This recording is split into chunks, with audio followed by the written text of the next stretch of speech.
emisión de la sexta plataforma regional para saber más de lo que es la prevención, de lo que es cómo mitigar el riesgo. Ya mitigate risk. We had already seen in the first part of this opening session that it's being performed in Cartagena, how the president of the country highlighted that of saving lives, and that it makes part of what we want to discuss here in Cartagena. Above all, we also want to know the participation of our attendees and the endorsement of the United Nations who are also present here. The agenda continues, and you can follow them through streaming and through our web channels, both in English and Spanish. We have minute-to-minute information so that we are able to follow this important event. Yes, Juan.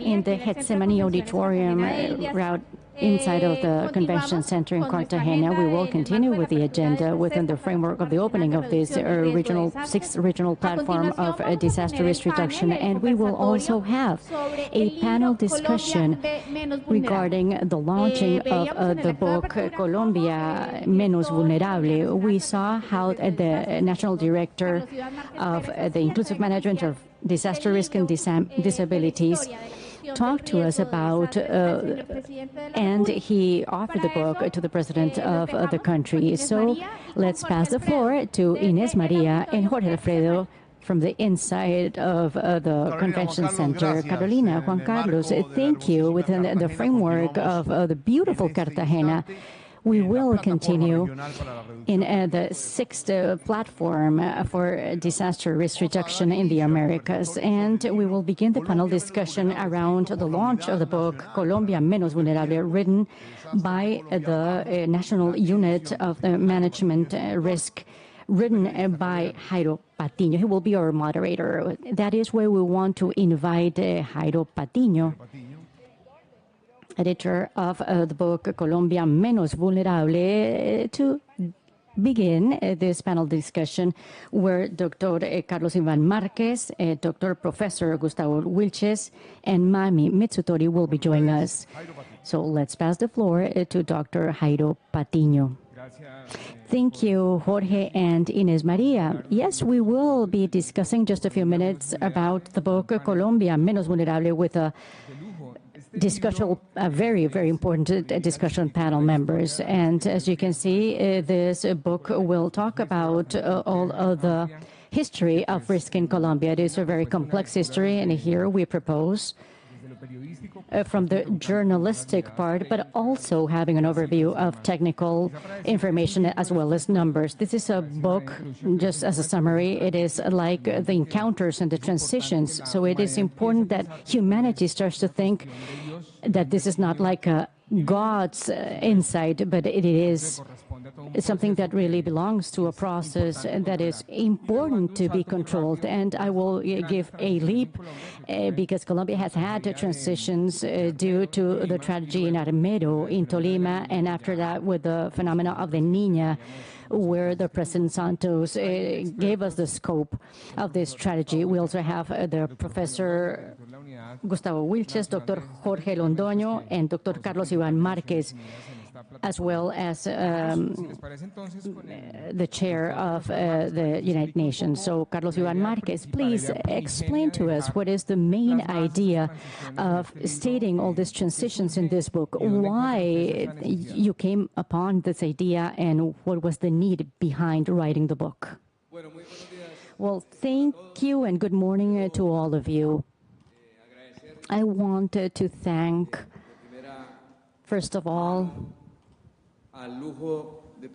to the very important people who are joining us today in our panel discussion. And I am saying this because being seated together or next to Dr. Jorge Londoño, who knows very well the process that the President stated as the first response to one of the most serious situations that we've lived in the last 50 years in the country. Dr. Jorge led all the process of Colombia Humanitaria, or Humanitarian Colombia. And there we were able to generate a total management through a board in order to handle resources. But the most important thing was to respond immediately via an emergency and generate a coordination of the different sectors, including or also making that scenario and also joining also with the international cooperation together with the professor whom we had all the story of this response to risk reduction, who is Professor Gustavo Wilches, and having him sitting with us to talk with this important outcome really gives an important weight of teaching and training and community focus and good practices and, of course, criticism and analysis. And also being seated together with the United Nations with our representative, Dr. Mami, really gives us a very important, offers us a very important scenario to tell you why this book is being launched today. And basically, it is born due to the fact or due to other ideas of the disaster risk reduction leader. It is born by an instruction that I received from a president of the Republic. And this book starts when, or within a space after making an analysis in Salgar, which you were able to see in the video, we went to another zone that existed that also faced another emergency due to a gold mine which collapsed. And during those times, the president told me, you know, we need to really register what we've done. So find a way to record and maybe generate a document or a book. Because 8 years ago, when he took office, he encountered one of the most difficult situations, which is the Niña phenomenon. But we also had to start to search for information, and it was kind of difficult in order to find procedures. So, making reference to this, today we are launching the book at a national and international level. It is also uploaded in our webpage as well. And as you can see, it will gather, or it gathers, not only the way of how someone can sit down and draft it, but it is made in such a way which has a context. It is also written down, taking into account the background or the situations that are given or that are caused by natural disasters, and that is why it is written under a scenario which it seems to be a journalistic research, but it was done through listening to the role players, those stakeholders who really have something to say. Always supported or backed up by documents and all the documents that Colombia has today in order to reach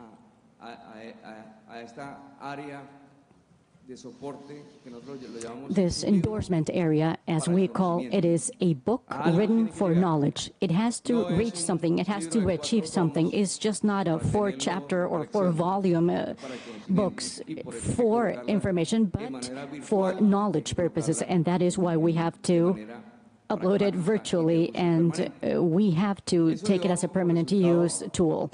And this, at the end, gave us an outcome. And we began to write this book around 3 years ago.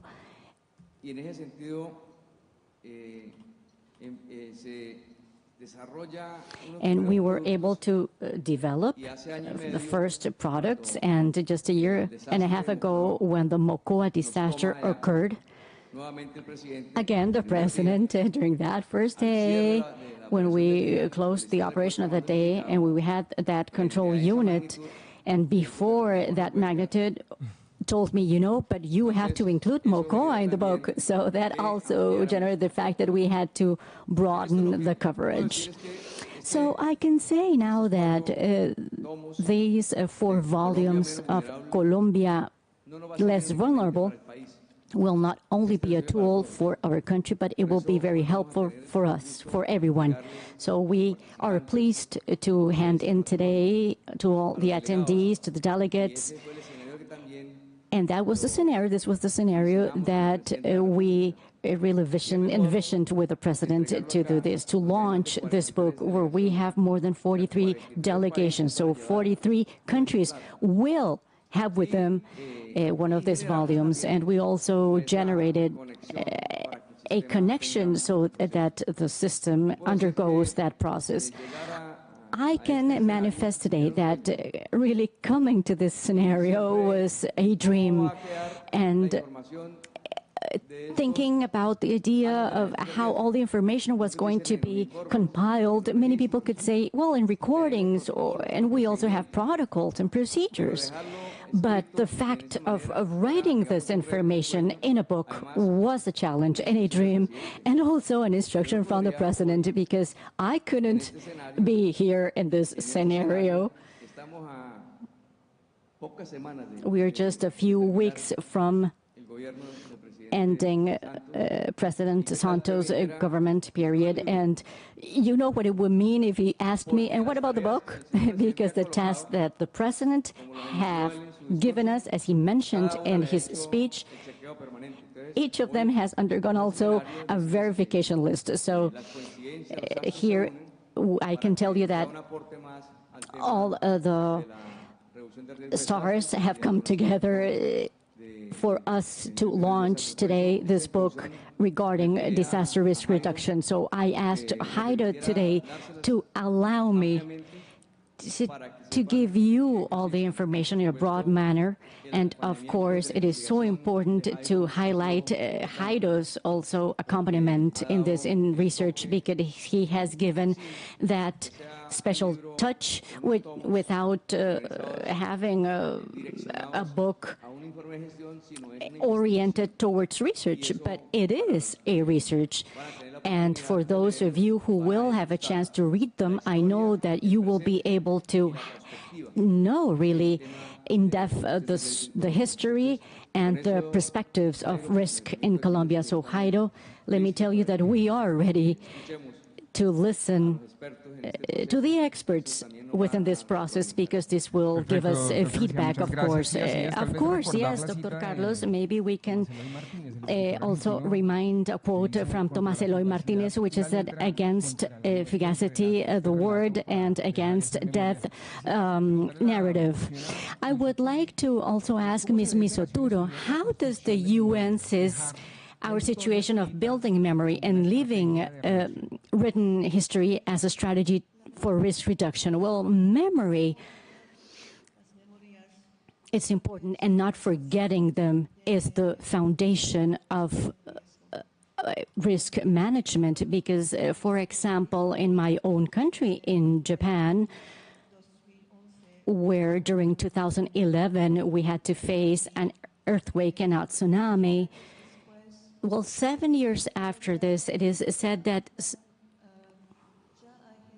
there are still people who are starting to forget what occurred.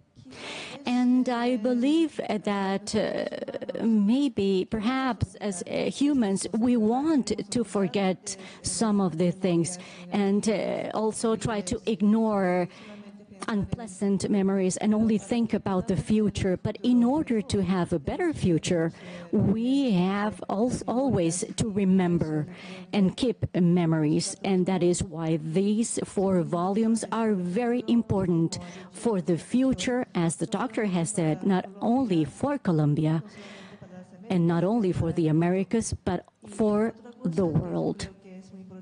Another thing that I think is very important, that was mentioned earlier, is that it's a pragmatic matter, because at the end of the day, we cannot change if we cannot change individual people's behavior, we cannot say we have been successful. We must change behavioral issues. We must change people's behavior so that no one is left behind. And that is why I believe a project such as this one is of great importance, and I hope this continues in the future. Thank you. Dr. Londoño, I would like to greet you and ask you, because we can recall your participation at Colombia on several occasions, but you come from a different sector to join this issue of risk management. What connection do you find there, and what is the lesson you have learned from a management perspective when it comes to managing risk? Yes, thank you very much. And before anything, I'd like to thank Carlos Ivan, and I'd like to congratulate you for organizing this important event and having this be the host for this significant event. I'd also like to express my satisfaction for being in this panel.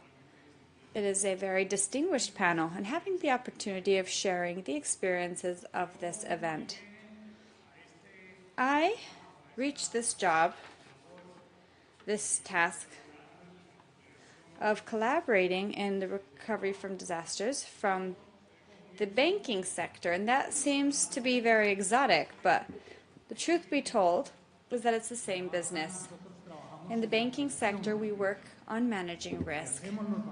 What we do from the banking sector is to take society's savings and strive to invest it in the best way possible with the best performance and having the best impact on development, and striving to ensure that the enormous risks involved in this process of savings and investment be mitigated in such a way that these funds that belong to the community be preserved and protected. So managing risk is something that is not foreign. And the experiences that I had in this magnificent work that I had the opportunity to carry out, this extraordinary experience, well, the benefits obtained of this kind of engagement are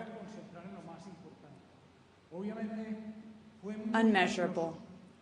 But evidently, it was very valuable to get to know this community. Here, many of those who were part of this effort are present, and it is amazing to see the human quality, the quality of the human resource. It's a bit of a bittersweet task, that of helping people, but those who do work in this sector become passionate doing it. When helping a community that loses everything from one second to the next, but that is very thankful for the support that they receive. But that was not the most important aspect. The most important aspect is that tragedies throughout the world have a positive secondary effect or side effect, and it's that the system for answering to tragedies improves, and the great landmarks in the development of the system run parallel to the disasters. But in that 2010-11 disaster, something different occurred, and it's that an institutional development took place that made Colombia's process for becoming more resilient when facing disasters and to improve its ability to manage risk receive important institutional support, and it was the creation of this national unit for everyday practice. And it's important to see the results that have been obtained. It was mentioned by Luis Carlos Ivan, and it was mentioned in a very clear and inclusive way. Even the president, during his introduction, mentioned it. How many lives have been saved? The truth is that seeing the news of the disasters in the press are easy to find. They're always on their cover story. But the stories of the lives that were not lost and the disasters that did not occur is something that is more satisfactory. And that is precisely the result of a tireless job that has been carried out by an institution with an extraordinary ability, and that for many years will immensely benefit our society and other societies that we can share our learning with, and from which we can also learn the best practices from. When this disaster occurred, many of the colleagues that were collaborating, or several of them, were invited to Japan to get to know what had happened there. And they brought with them many valuable lessons learned. And there's one that I remember distinctly. The first thing that must be rebuilt when a tragedy of this sort occurs is the ability of the community to interact and to be responsible for recovery. Therefore, these are the most valuable experiences that I have learned from this process. Thank you very much, Dr. Londoño. Well, I'd like to tell you, and probably many of you know that when I entered with Mr. Chaus, it was different. He is a pop star.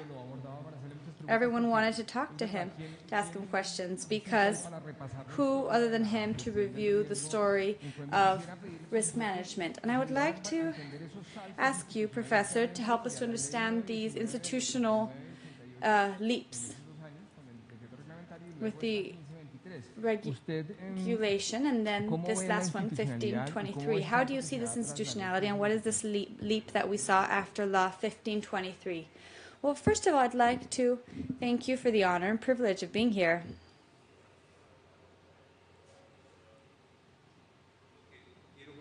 I said that I would like to begin by thanking you for the honor and possibility of being part of this panel. It truly is an honor.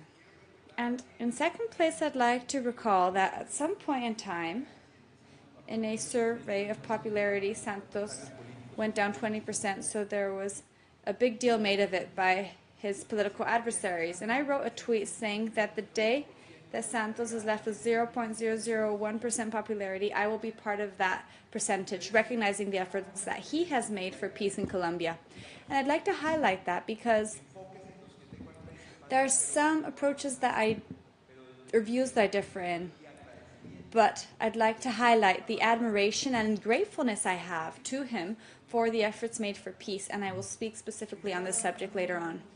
First of all, there's a very curious thing that occurs here, and it's that this book, in large part, is an argument to say that Colombia is the 5th most vulnerable country in the world.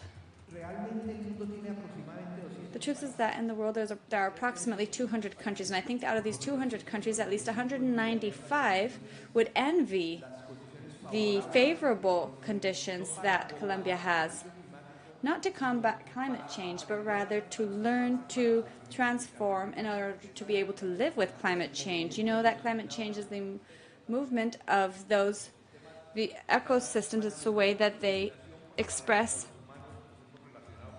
their outrage with the way that we have related to the ecosystem. So it's not about fighting this indignation, but rather avoiding the Earth's immune system from trying to get us off the planet. We don't need to save the planet, but rather our possibility of continuing to be a part of it.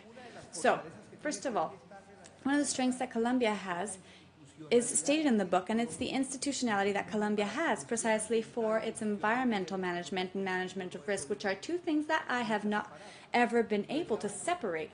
And Dr. Londoño mentioned this, that the disasters that have been averted don't make news.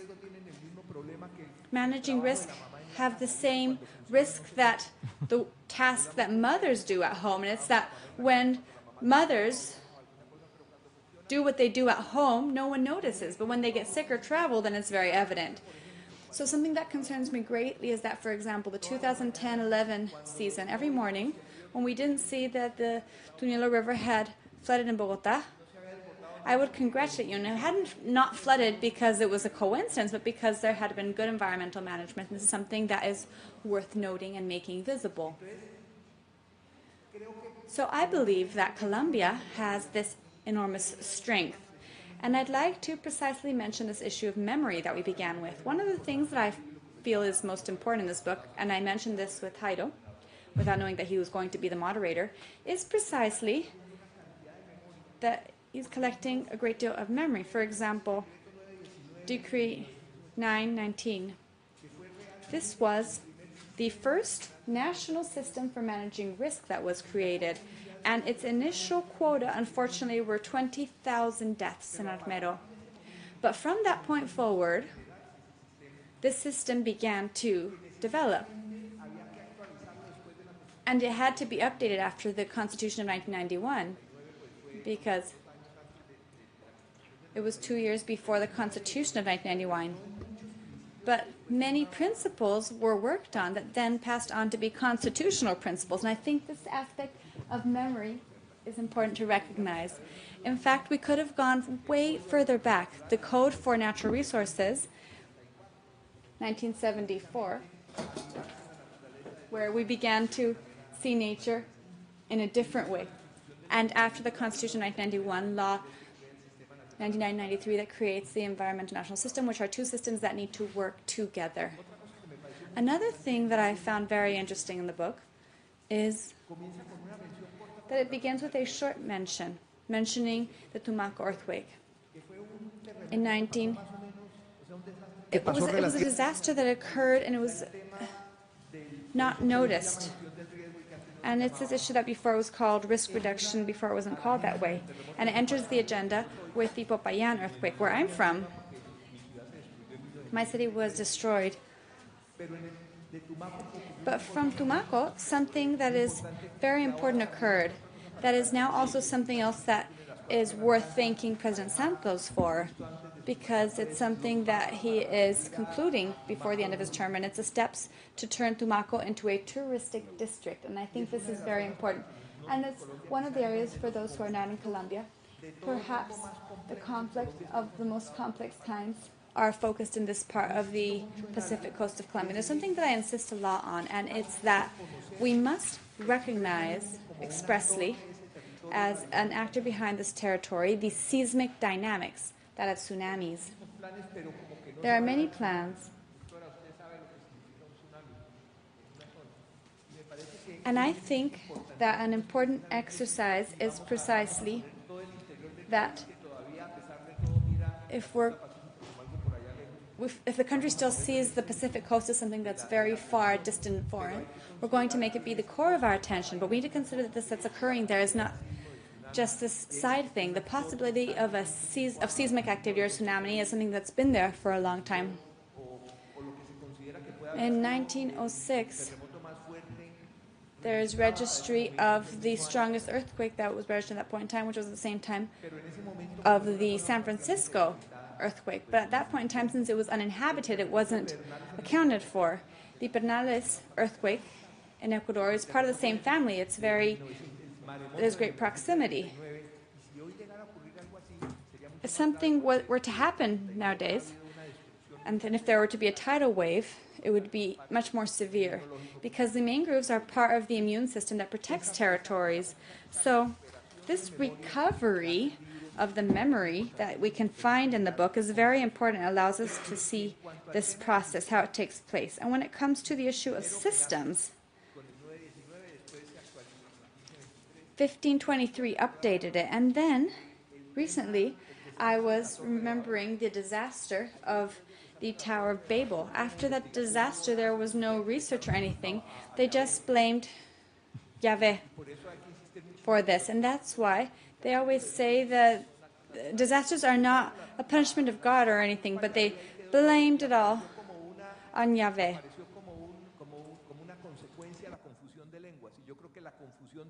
They blamed it on Jehovah, and I think that that's part of the cause for this disaster. And precisely what we are striving to avoid with these systems is the confusion of tongues. And it's the fact that the institutionality be capable of speaking with one sole voice. And from what I was able to assess in the book, Jairo, I believe something was included that I mentioned earlier when I spoke of the earthquake of Tierra Adentro. How many institutions meet and overlap in this process. And someone that was speaking with someone from the Nasacuda Corporation that I was directing, or that would speak with the Inyo Minas at that point in time, which is, or that would speak with any other institution with Incora, which was managing the issue of land. They're going to hear the exact same discourse. So I think that what systems seek is this: how we can ensure that more than just the vest or the logo of a specific institution, that the officials truly take responsibility of a specific process. And I think that is one of the great progresses made and the strengths of Colombia, similar to many others that are in many cases mentioned as great threats. Of course, volcanoes are a great threat. But volcanoes are a great threat, but they are also stakeholders in the territory and also a great part of the wealth of countries. In Colombia, for example, the wealth present in the coffee region and the southwest valley in Colombia. This is wealth that is linked to volcanoes. Volcanoes nurture the soil. But what we learned in Armero is that precisely those volcanoes that play an important role in the territory, we cannot invade their spaces of intimacy. We cannot occupy the spaces that the volcano has requested to be their own. And I said, a city cannot be built here. And we return to the subject of memory. Armero was not destroyed in the first time.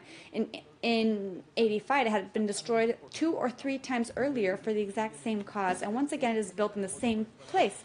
So this issue of historic memory, I believe, is a fundamental aspect. Thank you, Professor. An additional issue.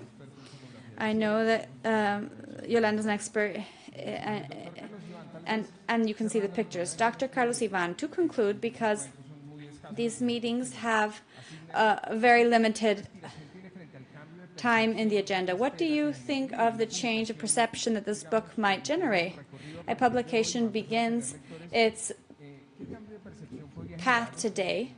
What do you think it could have with regard to the effect in events in nature? Well, Colombia has there has been great external appreciation for having great people when it comes to consulting and working on disaster risk reduction. Some of the challenges that I faced when I began this commitment nearly 8 years ago had to do with involving and achieving commitment. You can recall the difference between those who are involved and those who are committed. I learned this from Dr. Gustavo many years back. The difference between the chicken and the pig. One of the products that we spoke of today, for example, when it comes to Law 1523, I would like to say that it was built with experts, and many participated, such as Mr. Cardona.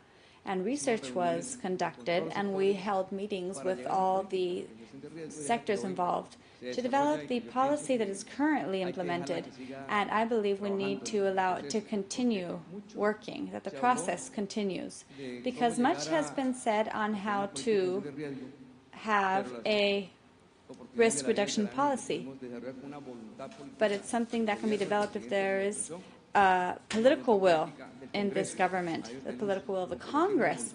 They too were committed and involved. So that entire process included that, and we were able to achieve that involvement in the mechanism. With regard to the book and what good can come of it, is that it's built on not with the experiences of 2 or 3 people, or it's not the book written by Carlos Ivan Marquez. I imagine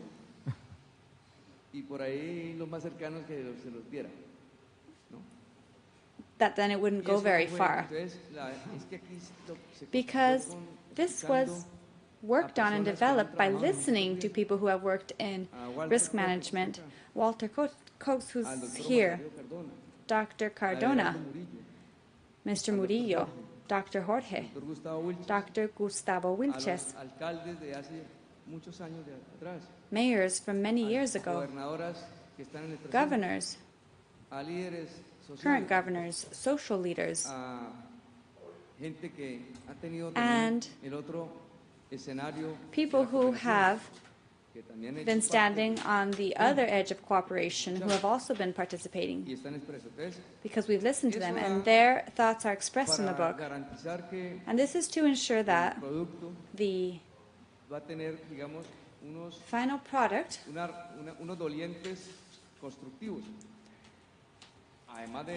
have constructive parties involved, because we're not going to have something that is imaginary, but rather it's going to be founded in the wealth of knowledge and experiences. And now the expectation that we might have is that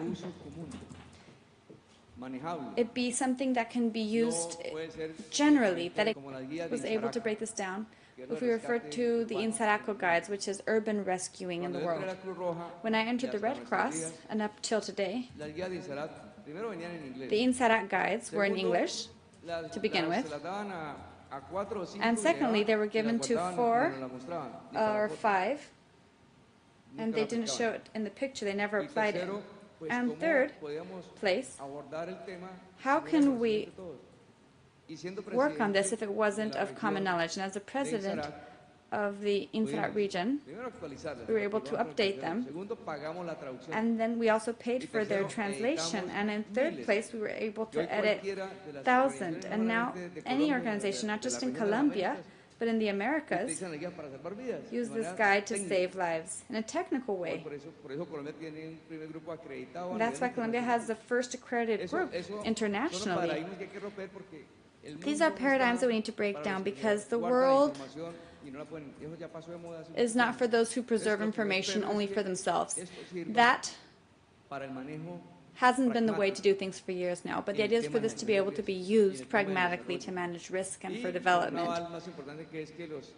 And there's something more important, and it's that those who are actors or stakeholders in this process are recognized individuals, and there's something very important here, and it's that the country, in this way,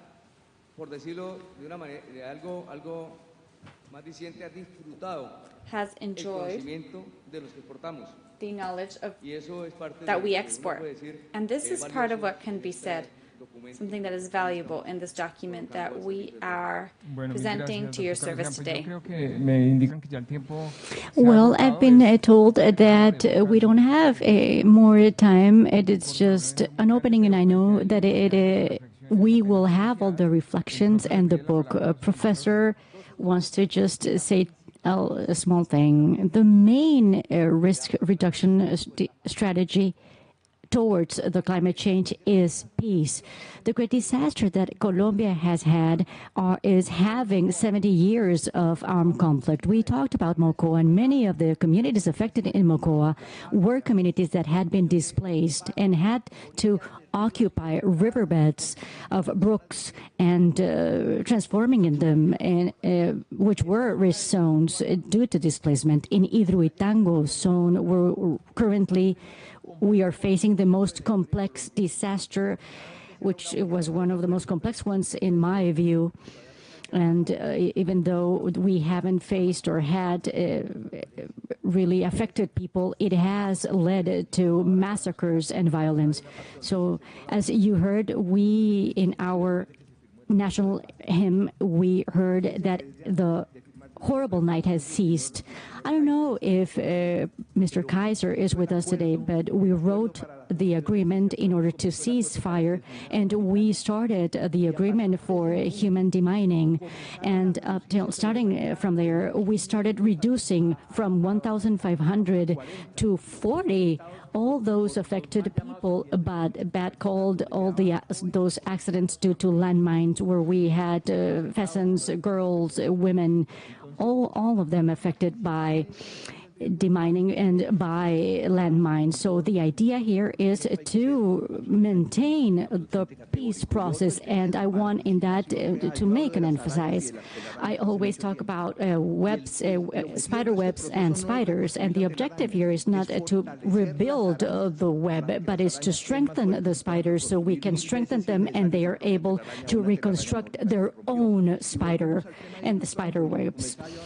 Again, talking about Hidroituango, this is a zone that has many conflicts, but the only way of being able to face that disaster first is to allow the real participation of a network of organizations, which is called Ríos Vivos, which faces really and tackles government and the state, but it's through that process of finding common objectives to do that, and also to acknowledge the non-humane role players. For example, that the Cauca River is a role player, that the volcano is a role player. When the government gives an environmental license, and then a project is legalized before the government, but that license should also recognize that it has been legalized before communities and the nature, because if a project is not legal with communities and the nature, then that license does not work. Every time that we have a disaster that has a hydrometeorological origin, as Salgar or Corintio or Mocoa, of course, we have to check how or which are the fundamental rights that have been vulnerable due to the disaster. Yeah, definitely, Professor. This is a discussion which undoubtedly just begins. Again, thank you very much to the attendees and, of course, to our panel experts for your presence here in the launch of the book, Colombia Menos Vulnerable. Thank you, Jairo, and thank you to our guests this morning. Thank you for remaining with us, all of the members of the national and international delegations of private sectors of the media. Thank you to Dr. Carlos Ivan Marquez and to Dr. Amami Mitsutori for inviting us to this event. We wish you success during these 3 days of encountering and learning and dialogue, so we can advance in the implementation of the Sunday Network for Disaster Risk Reduction 2015-2030 in the Americas. It's important to know that we have a regional platform for the disaster risk reduction and the launch of this book that was handed in today to the President of the Republic, Juan Manuel Santos Calderon. We emphasize again our salute to more than 1,000 delegates that join us today in the Convention Center in Cartagena de Indias. And again, we emphasize that salute to countries as Antigua and Barbuda, Dominica, Salvador, United States, Guatemala, Salvador, Guyana, Haiti, Jamaica, Mexico, Nicaragua, Panama, Paraguay, Peru, Dominican Republic, San Cristobal and Nieves, San Vincent and Grenadines, Suriname, Trinidad, Tobago, Uruguay, Venezuela, Argentina, Bolivia, Brazil, Chile, Colombia, Costa Rica, Cuba, Ecuador, Bahamas, Belize, Barbados, Canada, and overseas territories. We are transmitting through streaming not only in the country but around the world, and we should continue with the agenda that has been prepared in this sixth platform and the launch of the book. So let's continue with our agenda. Regarding the discussions during these 3 days, as well as the debates around the topics that bring us together in Cartagena. So we invite you to keep on or stay with us and following the agenda and the schedules for these 3 days. So let's continue. Thank you again for joining us.